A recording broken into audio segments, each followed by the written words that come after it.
Hello दोस्तों, नमस्ते, जय श्री कृष्ण, राधे राधे।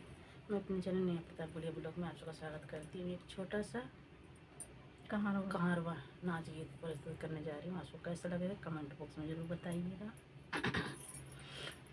सैया मिलल बाजुआड़ी जुआ खेलइए सखी, सैया मिलल बाजुआड़ी जुआ खेलइए सखी। कबो सासू बेची खेलै, कबो ससुर बेची खेलै, कबो सासू बेची खेलै, कबो ससुर बेची खेलै, कबो घरवा पे नंबर लगावइए सखी, कबो घरवा पे नंबर लगावइए सखी। सैया मिलल बाजुआड़ी जुआ खेलइए सखी, सैया मिलल बाजुआड़ी जुआ खेलइए सखी।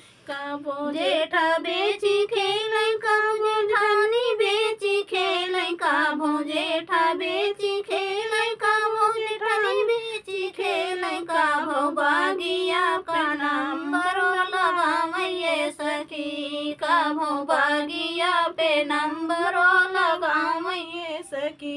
सैया मिलल बाजुआड़ी जुआ खेलइए सखी, सैया मिलल बाजुआड़ी जुआ खेलइए सखी। कबो देवरा बेची खेलै, कबो रानी बेची खेलै, कबो देवरा बेची खेलै, कबो देवरानी बेची खेलै, कबो ननदो पे सट्टा लगावइए सखी, कबो ननदो पे सट्टा लगावइए सखी। सैया मिलल बाजुआड़ी जुआ खेलइए सखी, सैया मिलल बाजुआड़ी जुआ खेलइए सखी। कबो गहना बेची खेलै, कबो गुड़िया बेची खेलै, कबो गहना बेची खेलै, कबो गुड़िया बेची खेलै, कबो हमरा के बगल